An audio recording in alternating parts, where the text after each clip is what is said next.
Are you building a shelter? I'm building a shelter for a fire. Basically, I want to make a little wiki up. This is how I build all my fires. It works for me every time. I've always gotten a fire this way. Part of what I do is I build a surround for it, like a little wiki up shelter. I want to put a little bit of dry tinder insulation in here as I go. And basically I'm insulating the fire from the ground. In order to have fire, you need three components. You need air, fuel, and heat. The ground out here is moist and cool, so what I want to do is I want to take and put a bed of insulation between the ground and where I want my fire to be, because I don't want the ground to steal my heat source as I'm trying to get a fire to burn.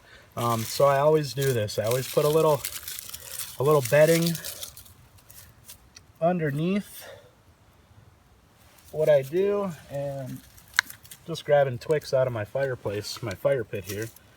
They're readily available. And then I make a little, what I call a Viking funeral bed underneath here as well, because getting a spark is important for a fire, obviously, but kind of keeping a fire going is really important too. And you can get a spark and a flame and fizzle out really fast if you don't have the right tinder on hand to keep it going. And sometimes getting a spark is really hard, and having it wasted on a bad setup is not the thing you want to do. It's hard to survive sometimes in these conditions out here. I love the North Carolina area. The Blue Ridge Mountains are beautiful. One of the reasons why I love it out here so much is because all the available natural resources. There is so much woods and animals and blue sky and beauty out here. It's ridiculous. This is a place to be for sure. Hiking out here is fantastic.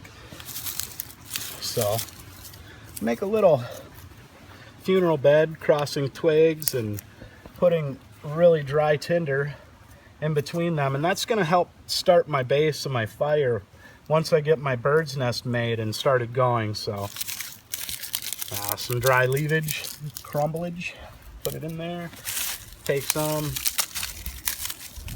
put it on the outside of my little wiki up, like so. And now I just got to make a bird's nest, get my char ball going, and we'll flint and strike that stuff.